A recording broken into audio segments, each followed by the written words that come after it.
किसान की खुशियाँ, जीवन की खुशियाँ, किसी भी देश की समृद्धि, किसी भी देश की खुशहाली उस देश की कृषि योग्य ज़मीन पर निर्भर करती है। खास करके हिंदुस्तान जैसे बहुत बड़ी आबादी के देश में, जहाँ दुनिया की 18% पॉपुलेशन हो और पूरी धरती का केवल 2.4% भूभाग हो, ऐसी दशा में कि ज़मीन का टुकड़ा बहुत छोटा है और आबादी 10 गुना ज़्यादा है, ऐसी दशा में अगर ज़मीन बंजर होती है, ज़मीन अनुपजाऊ होती है,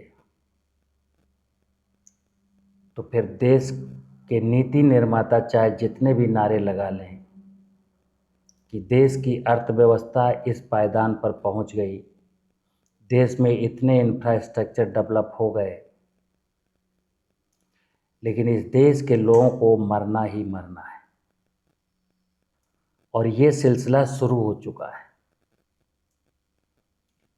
किसान आत्महत्या कर रहा है, किसान के बच्चे गांव छोड़ करके शहर में 10,000 8,000 की नौकरी की जुगाड़ में हैं। गांव की सामाजिक समरसता जहां खराब हुई, वहीं शहर के हालात भी बदतर हैं। ऐसे में मैं किसान भाइयों को एक ही चीज़ सिखाता हूं कि जैसे शहर में लोगों की दुकानें होती हैं, प्रतिष्ठान होते हैं, कारपोरेट सेक्टर के बड़े बड़े ऑफिस होते हैं, नेताओं की दुकानें होती हैं, नेताओं के कार्यालय होते हैं, नेताओं की ज़िंदगी नेताओं के कार्यालयों से चलती है, बनियों की दुकानें, बनियों की ज़िंदगी बनियों की दुकानों से चलती है। सबकी दुकानों, सबके अपने अपने प्रोफेशन हैं। वकील की दुकान, डॉक्टर की दुकान, सुनार की दुकान, मेडिकल की दुकान। देश के जो 60% आबादी जो गांव में रहती है, उसकी दुकान क्या है? एक प्रश्न आपके लिए छोड़ता हूं कि आप खुद से पूछना कि आप कौन सी दुकान में बैठते हो। तो आपकी दुकान होती है आपकी धरती माता, आपकी ज़मीन, जिस पर आप खेती करते हो। अंतर इतना है, किसी की दुकान छोटी है, किसी की मध्यम है, किसी की बड़ी है। कोई 2 एकड़ का है, कोई 5 एकड़ का है, कोई 10 एकड़ का है, कोई 20 एकड़ का है। आपके जाने कितनी पीढ़ियां उस ज़मीन में खेती करते करते पल गई हैं और आप भी उसी में पल रहे हो और आने वाली पीढ़ियों को भी उसी में पलना है। नौकरी सबको मिलनी नहीं है। एक बनिया अपने बच्चे का भविष्य अपनी दुकान में देखता है कि जब मैं मर जाऊंगा तो मेरी इस गद्दी पर मेरा बच्चा बैठेगा। डॉक्टर का लड़का अपने बच्चे को डॉक्टर बना रहा है, इंजीनियर का लड़का अपने बच्चे को इंजीनियर बना रहा है, नेता का लड़का अपने बच्चे को नेता बना रहा है, और सुनार का बच्चा सुनार का आदमी सुनारी जो करता है वो अपने बच्चे को सुनार बनाना चाहता है, लेकिन किसान अपने बच्चे को किसानी नहीं सिखाना चाहता।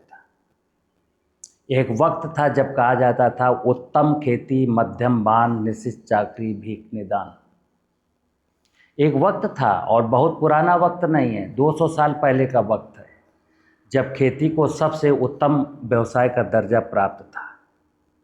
फिर इस खूबसूरत व्यवसाय को नज़र किसकी लग गई, बस मैं केवल उस पर पर्दा हटाने का प्रयास डेली करता हूँ कि खेती पर नज़र किसकी लग गई।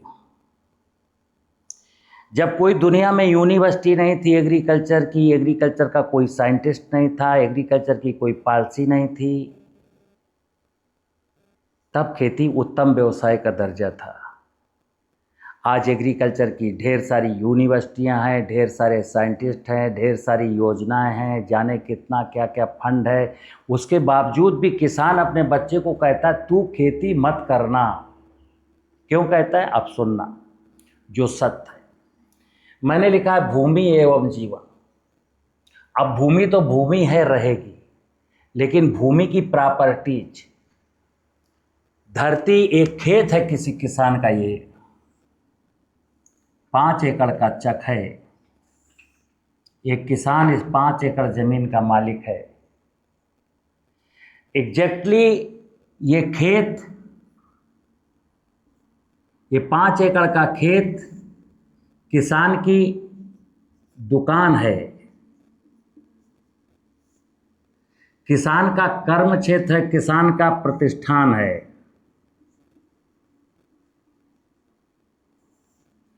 इसी प्रतिष्ठान से किसान की ज़िंदगी चलती है, इसी प्रतिष्ठान से उसके फोर फादर जिंदा रहे, और इसी प्रतिष्ठान को अगर मैंने बचा लिया,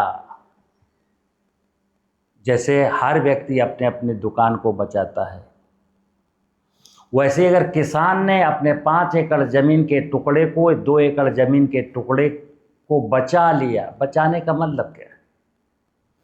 इस ज़मीन की उर्वरता को,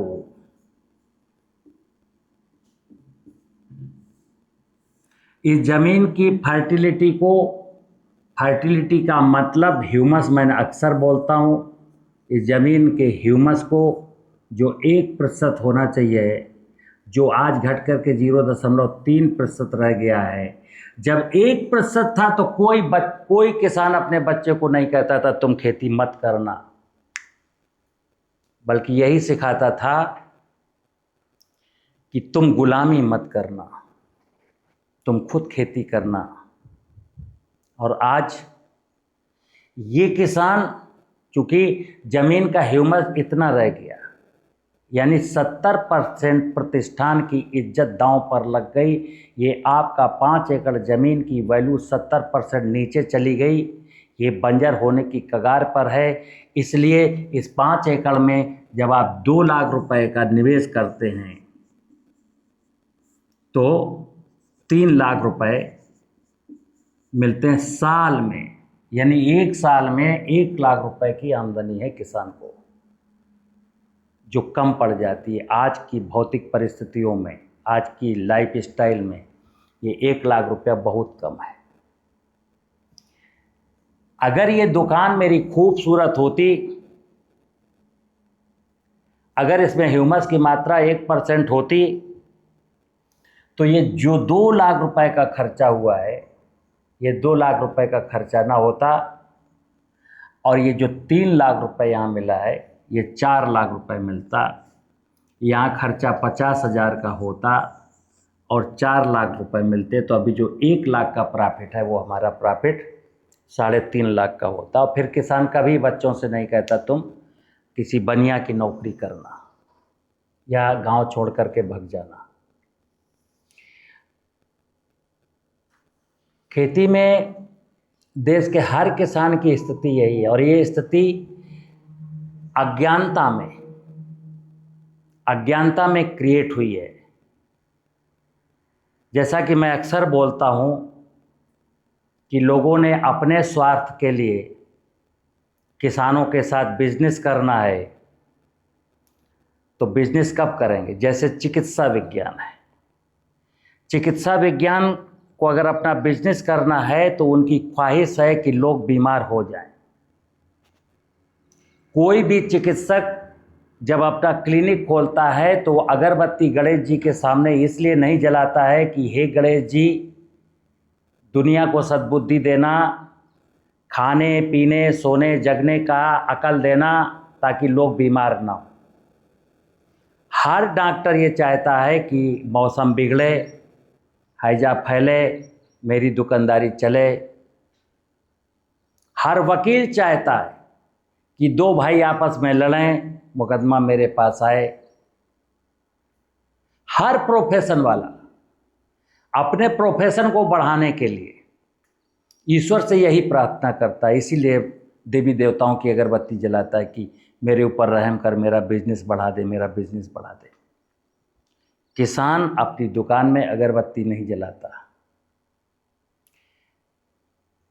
सारे लोगों ने तय किया, जो किसान के साथ बिजनेस करने वाले हैं, जिनको फर्टिलाइज़र बेचने हैं, पेस्टिसाइड बेचने हैं, बोरिंग के सामान बेचने हैं, हैवी मशीनरी बेचनी है, वो क्या चाहते हैं?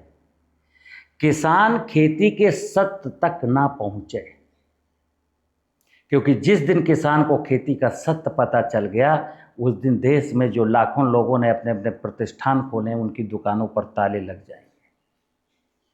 इसलिए मैं आपको जगाता हूं कि आप भी जागिए और लोगों को भी जगाइए।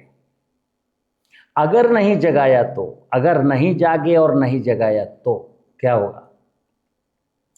अभी आप पर जो कर्जा है वो कर्जा बढ़ेगा और आपके बच्चे सब गांव छोड़ करके बाहर चले जाएंगे और बाहर वाले जो उनको दुत्कारेंगे, जो उनके साथ बिहेव करेंगे, बहुत अच्छा बिहेव तो नहीं होने वाला।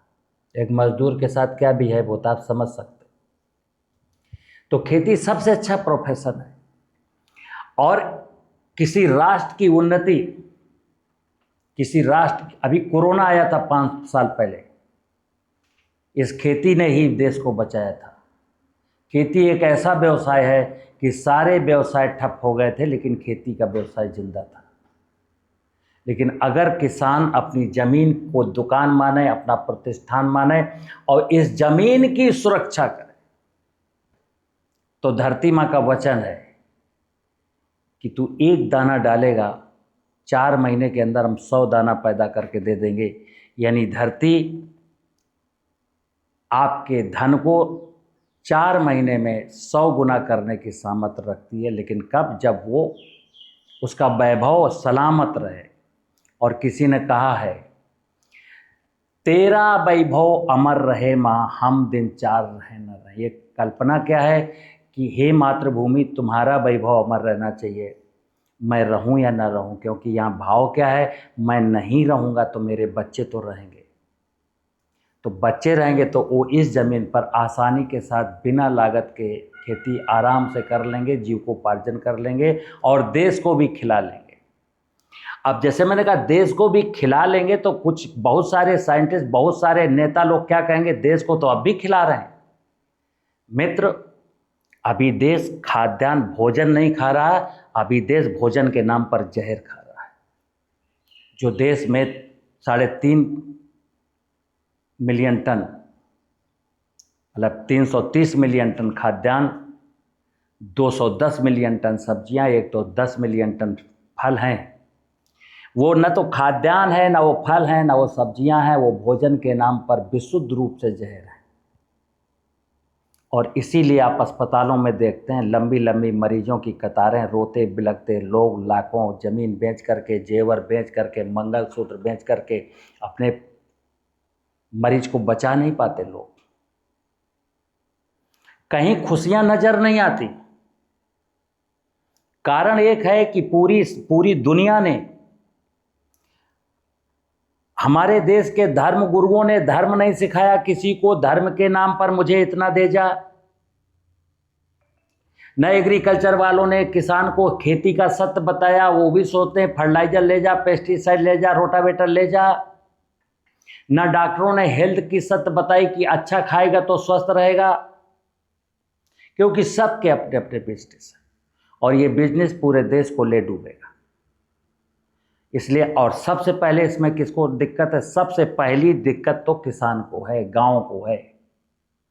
गांव बर्बाद हो रहे हैं, किसान बर्बाद हो रहे हैं, किसान आत्महत्या कर रहे हैं।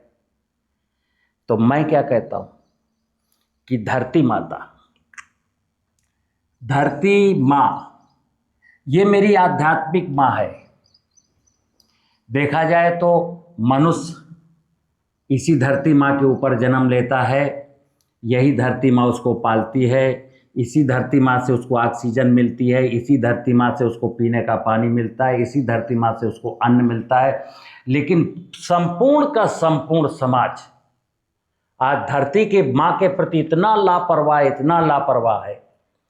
इसके साथ, इस आध्यात्मिक माँ के साथ जितना अनाचार, दुराचार, व्यभिचार होना चाहिए ना, उससे ज़्यादा हो रहा है।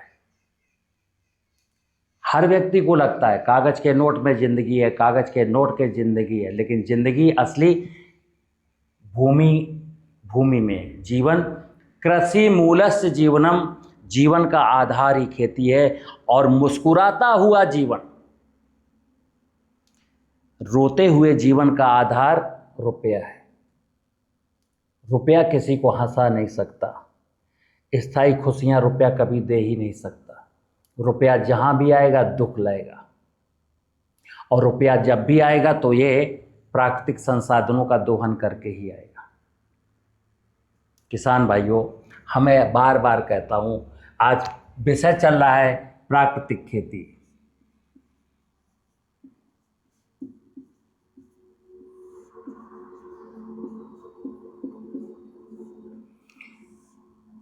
कुछ लोग दबी जुबान से बोलते हैं।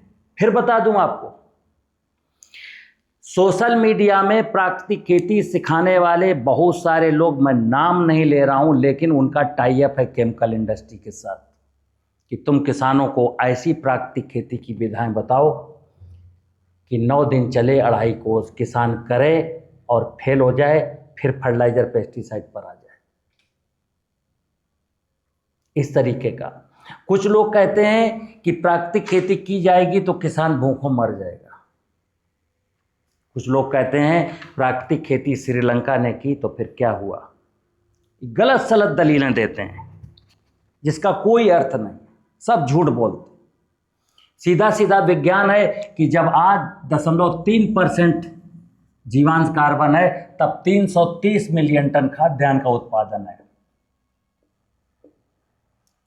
और इस खाद्यान्न के उत्पादन में 4.5 लाख करोड़ रुपए के फर्टिलाइजर और 8 लाख करोड़ रुपए के पेस्टिसाइड, यानी 12.5 लाख करोड़ का केमिकल खर्च होता है। मैंने एक दिन बताया था डाटा कि देश की कुल कृषि उपज, खरीफ की, रबी की, जायद की, फल की, सब्जियों की, अनाजों की, औषधियों की सारी उपज जोड़ दो तो मात्र 22 लाख करोड़ रुपए की उपज है। 22 लाख करोड़, जिसमें से 12.5 लाख करोड़ रुपए के सिर्फ और सिर्फ रासायनिक उर्वरक और पेस्टिसाइड है, यानी आधा अथवा आधे से ज़्यादा तो पेस्टिसाइड फर्टिलाइजर हैं। मैं इनको बचाने की बात करता हूँ कि अगर मैंने धरती माता को समझ लिया कि धरती माता क्या है, तो ये जान लीजिएगा कि आपके 12.5 लाख करोड़ रुपए बिल्कुल चुटकी बजाते। हम कहते हैं, विनोद कुमार चांद डंके की चोट पर कहते हैं, कोई किसान अगर नेचुरल फार्मिंग की सही विधा को समझ ले, और कोई कठिन नहीं है, बिल्कुल चुटकी बजाते। बाजार 1 रुपया नहीं ले जाना, बस अपने दिमाग की बत्ती जलाना है। जो हमारे दिमाग में लोगों ने ताला डाल दिया है ना, पेस्टिसाइड का, फर्टिलाइजर का, रोटावेटर का, आधुनिक कृषि तकनीकियों का, कि इस टेक्निक के बिना खेती नहीं होगी, बस उस ताले को निकाल के बाहर फेंक देना है और अपने दिमाग से सोचना है, चाहे जो कुछ बोऊंगा तो इसी ज़मीन पर मुझे बोना है। और ज़मीन पर जो मैंने फसल बोई है वो इस ज़मीन की संतान है, इस ज़मीन की फसल संतान है। अब ज़मीन के पास अगर पोषण है तो इस संतान को कहीं से बाहर से सप्लीमेंट्री फूड यानी urea, DAP, potash, zinc, sulphur लाने की जरूरत नहीं है। मैं जंगल का उदाहरण भी देता हूं। सब कुछ स्पष्ट है मेरी नज़रों के सामने, बस आपको आंखों से देखना है। और ये भी देखना है कि मेरे पिताजी तो फर्टिलाइजर नहीं डालते थे, मेरे पिताजी पानी नहीं लगाते थे, मेरा पिताजी जब खेती करते थे तो एक ही जुताई में फसल बो देते थे। आज आपको फर्टिलाइजर डालने पड़ते हैं, जुताई ज़्यादा करनी पड़ती है, पानी ज़्यादा लगाना पड़ता है, फसल में बीमारियां लगती, फसल में कीड़ा लगता है। तो हम सिस्टम ने क्या बोला कि अगर पैदावार चाहिए तो फर्टिलाइजर डालना पड़ेगा, अगर फसल को बीमारी से नहीं बचाएंगे तो पैदावार घट जाएगी, अगर पानी नहीं लगाएंगे तो फसल सूख जाएगी। मैं कहता हूँ जिस दिन मेरी ज़मीन जिंदा होगी, ये ज़मीन अगर जिंदा होगी, जिस दिन ज़मीन में पोषण होगा, उस दिन ध्यान रखना, ना तो जब हमने जो फसल बोई है ना तो उसमें फर्टिलाइजर की ज़रूरत पड़ेगी, ना उसमें कोई बीमारी लगेगी। ये झूठ बोलते हैं लोग, डराते हैं, क्योंकि इनको मार्केट चलाना है। किसान के प्रति किसी को हमदर्दी सिंपैथी बिल्कुल नहीं है। मैं डंके की चोट पर, ना किसी को प्रकृति से सिंपैथी है, ना किसी को किसान से सिंपैथी है।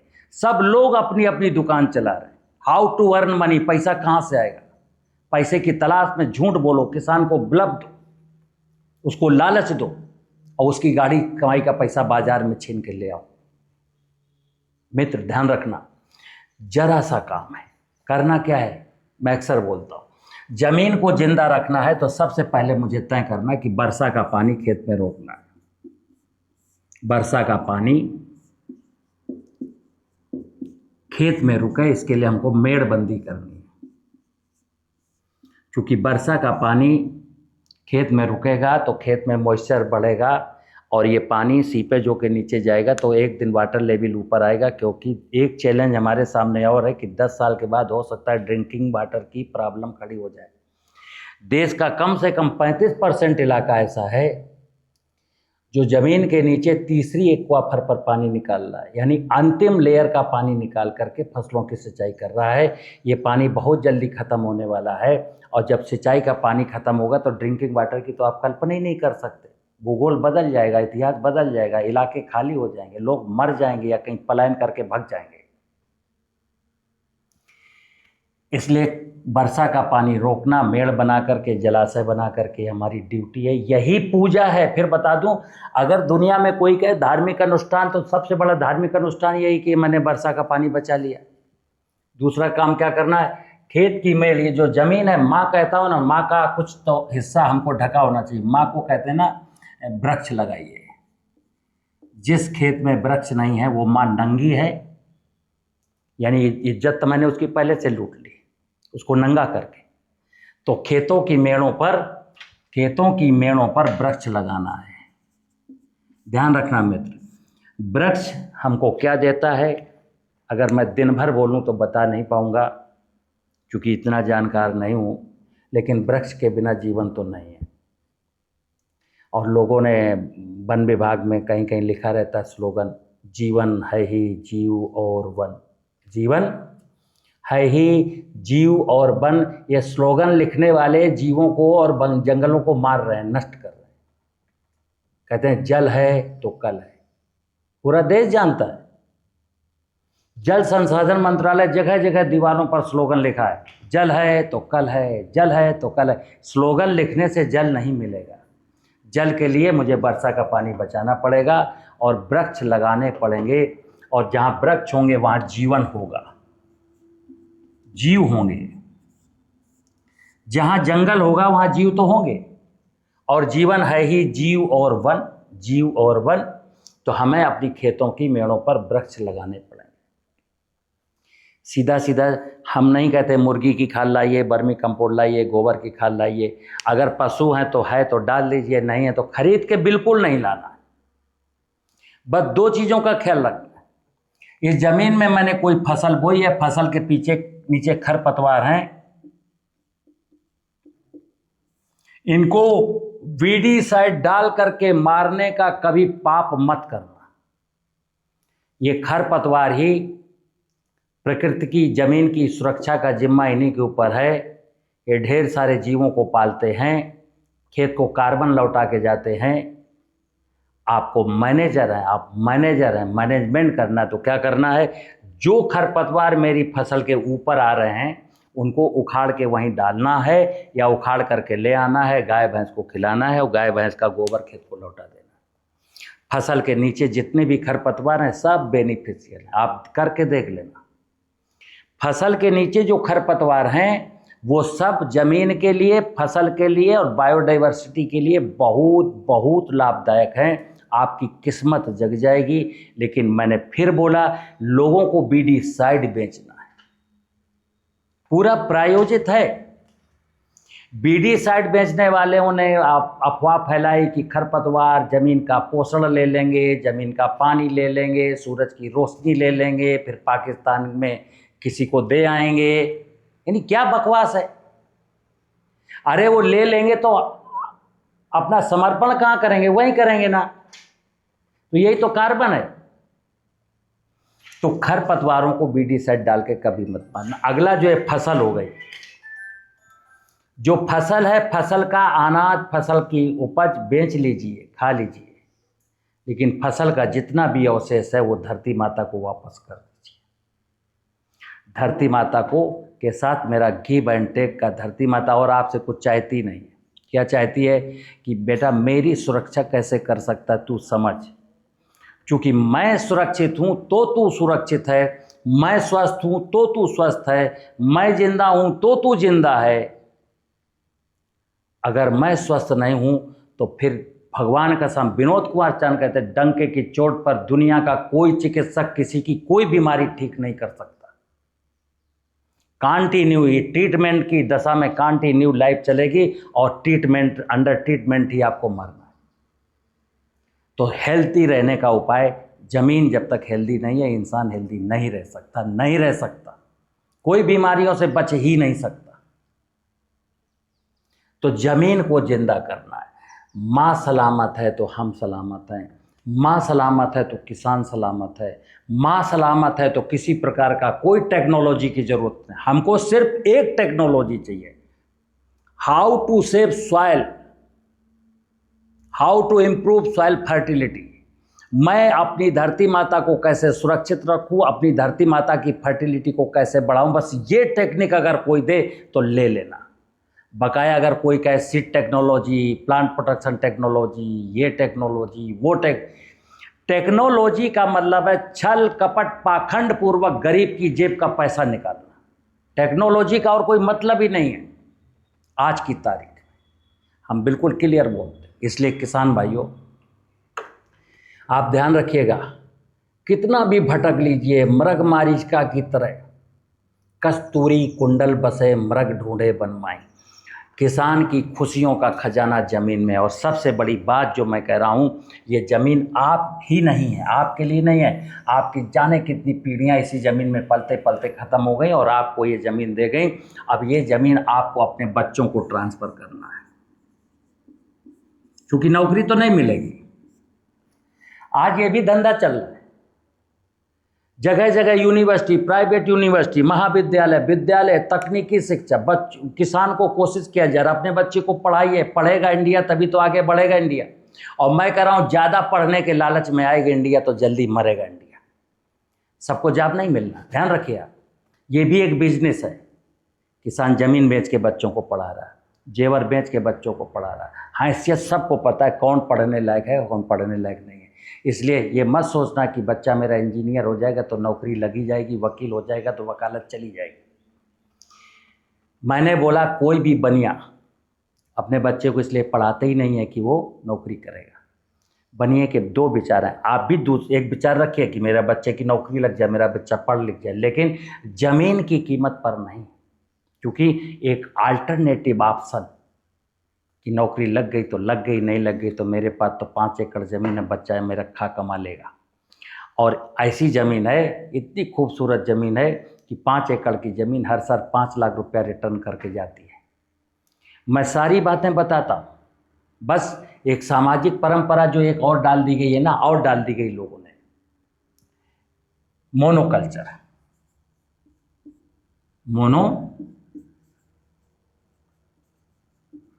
केला ही बोएंगे, अंगूर ही लगाएंगे, अनार ही लगाएंगे, पपीता ही लगाएंगे, आलू ही बोएंगे।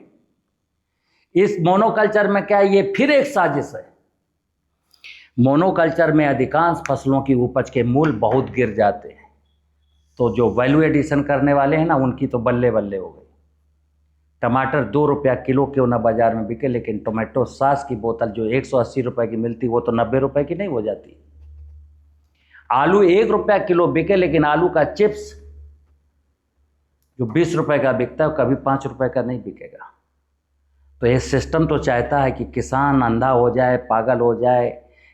पिछले साल केला 2 रुपया किलो बिका, लेकिन केले का जो 200 ग्राम का चिप्स का पैकेट है ना, वो 80 रुपये का ही मिलेगा।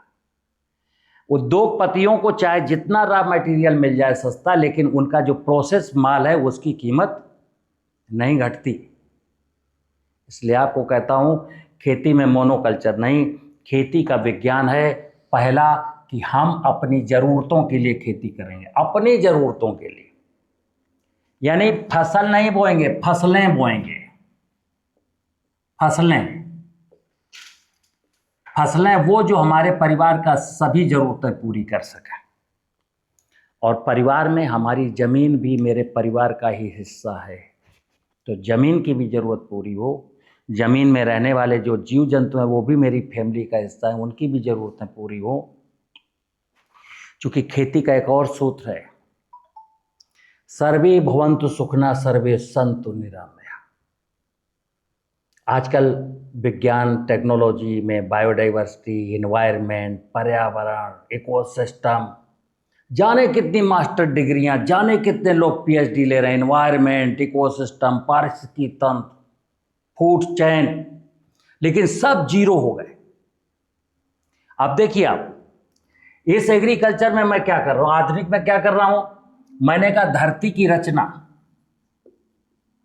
जब धरती बनी, धरती की रचना यानी धरती की समृद्धि, जब 84 लाख योनियों का विस्तार हो रहा, तो जाने कितनी वनस्पतियों ने और जाने कितने जीवों ने धरती के निर्माण में अपना सहयोग किया, तब ये खूबसूरत धरती बनी है। आज टेक्नोलॉजी के नाम पर क्या है, इनिशियल जिन वनस्पतियों ने धरती के निर्माण में सहयोग दिया था उनको मैं क्या कहता हूँ, वीड्स हैं, इनको बीटीसाइड डाल के मार दो। देखिए आप, धरती माँ की रचना में जिन वनस्पतियों ने अपना अहम रोल निभाया था करोड़ों साल पहले, आज कलयुग का आदमी टेक्नोलॉजी के नाम पर चूंकि बीटीसाइड बेचना है उसको चिंता नहीं है धरती मरे, किसान मरे, कोई जिए, उनको चिंता अपने बिजनेस की। तो क्या करते हैं, वनस्पतियों को खरपतवार का नाम दे करके बोले इनको बीटीसाइड डाल के मारो। जिन जीवों ने धरती के निर्माण में योगदान दिया उन जीवों को कहते हैं पेस्टिसाइड डाल के मार डालो। मतलब एक तरफ फूड चेन की बात करेंगे, एक तरफ बायोडाइवर्सिटी की बात करेंगे, एनवायरनमेंट की बात करेंगे, दूसरी तरफ फूड चेन को, एनवायरनमेंट को, बायोडाइवर्सिटी को, इकोसिस्टम को केमिकल से मार डालेंगे। तो मार डालेंगे, जब तुम सबको मार ही डालोगे तो तुम कहाँ जाओगे। आज इसीलिए यहाँ कोई जिंदा नहीं है, जिंदा इंसान के चेहरे में मुस्कान देख पाता हूँ, कोई चेहरा हंसता हुआ नहीं दिखता। नीचे से लेकर ऊपर तक बड़े बड़े धनाढ्य, किसी के चेहरे पर वो जो स्माइलिंग होती है ना, नेचुरल हंसी, नेचुरल ग्लो, वो अलग की बात है कि कुछ लगा करके चेहरे में ग्लो आता हो, लेकिन वो ग्लो, वो मुस्कान किसी चेहरे में दिखती नहीं है। कारण कि जब धरती माँ कमज़ोर होती है ना, धरती माँ बीमार होती है, धरती माँ अस्वस्थ होती है, धरती माँ गरीब होती है, तो फिर यहाँ कोई अमीर बनने का, स्वस्थ रहने का, मुस्कुराने का सपना ना देखे। मित्र, नेचुरल फार्मिंग के बारे में मेरा जो मंतव्य है, मेरा जो विषय है वो इतना ही है कि नेचुरल फार्मिंग कोई गुड्डे गुड़िया का खेल नहीं है कि हींग डाल दो, फिटकरी डाल दो, मट्ठा डाल दो, गौमूत्र डाल दो। नेचुरल फार्मिंग एक समझ है, एक अंडरस्टैंडिंग है। माँ से मेरा एक रिश्ता है, धरती माँ से मेरा एक रिश्ता है, इतना तो सब जानते हैं। लेकिन रिश्ते में, रिश्ते की समझ का नाम है अंडरस्टैंडिंग। रिश्ता तो है, लेकिन उस रिश्ते को निभाया कैसे जाए। हमें अपनी मातृभूमि के साथ क्या अंडरस्टैंडिंग होनी चाहिए, क्या कर्तव्य हैं, क्या मेरी ड्यूटीज हैं, क्या मैं वो निभा रहा हूँ। लेकिन ध्यान रखना, ये धरती माँ नहीं बची ना। अगर इसमें जैसे अभी ह्यूमस 1 से बढ़ करके घट करके 0.3 हो गया, 10 साल बीतेगा, ह्यूमस की मात्रा ये 1 हो जाएगी। बस अब वक्त बचा ही नहीं। जो 30 फुट पर पानी था वो 300 फुट पर पहुंच गया सिर्फ 50 साल में, और अगले 10 सालों में ये 500 फुट के नीचे पहुंच जाएगा। ड्रिंकिंग वाटर की क्राइसिस होने वाली है। जंगल तो हमने जो देश में आज़ादी के समय 27% एरिया में जंगल थे, या 7% जंगल बचे। आज़ादी के वक्त हमारे देश की ज़मीनों में 4.5% सरफेस एरिया में जलाशय थे, 4.5% एरिया में जलाशय थे, जो 0.7% बचे, और वो भी पानी ऐसा कि आप छू नहीं सकते। यानी जलाशय मैंने ख़त्म कर दिए, जंगल मैंने ख़त्म कर दिए, पहाड़ मैं काटूंगा, ज़मीन को बंजर मैं बनाऊंगा और क्या सोचूंगा कि मेरे आर्थिक संपन्नता आए। तो आर्थिक संपन्नता के लिए क्या करना है? अरे आज देश में जितने नोटों का प्रचलन है उससे 10 गुना ज़्यादा नोट ज़्यादा छाप ली जाए, मशीनें में तो छपता है नोट, सबको बांट दिए जाए 1-1 करोड़। फिर देखते हैं कागज़ का नोट किसको पानी देगा, किसको भोजन देगा, किसको ऑक्सीजन देगा। तो जीवन की मूल ज़रूरतें ऑक्सीजन, पानी और भोजन माँ ही उपलब्ध कराती है, माँ ही उपलब्ध कराएगी, लेकिन ये अज्ञान प्राणी माँ को ही लूट रहा है। तो मित्र, इसको धरती माँ को उपजाऊ बनाना, अपने वर्तमान जीवन के आनंद के लिए, मोक्ष के लिए, बच्चों की खुशियों के लिए, ये आपको विचार करना है। इसी का नाम प्राकृतिक खेती है। यही गांव की समृद्धि का आधार बनेगी, यही गांव से पलायन रोकेगी, यही बेरोजगारी को हल करेगी। अन्यथा किसी सरकार की तो औकात नहीं है, हैसियत ही नहीं है। देश के हर ग्रेजुएट युवा को नौकरी देना किसकी हैसियत है? लेकिन देश के युवा ग्रेजुएटों को भी सोचना चाहिए कि जिंदगी की खुशियां यहीं हैं, श्रम यहीं करना है, यहीं आमदनी होनी है, बस तरीका बदलना है। जो हम सोच बदलेंगे, अपनी सोच किसके प्रति? मातृभूमि के प्रति, प्रकृति के प्रति, परमात्मा के प्रति, सनातन के प्रति जब मेरी एक सोच पॉजिटिव दिशा में चलेगी तो मेरे जीवन में आनंद आएगा, अन्यथा नहीं आएगा। नमस्कार।